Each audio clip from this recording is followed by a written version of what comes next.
see him arrive. He stood 6'6", weighed 245, kinda broad at the shoulder and narrow at the hip. And everybody knew you didn't give no lip to Big John.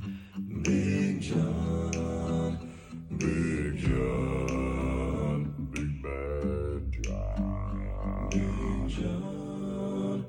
Well, nobody seemed to know when John called home. He just drifted into town and stayed all alone. Didn't say much, kinda quiet and shy. And if he spoke at all, he just said hi to Big John. Somebody said he came from New Orleans, where he got into a fight over a Cajun queen, and a crashing blow from a huge right hand sent a Louisiana fella to the promised land. Big John, come on, Big John.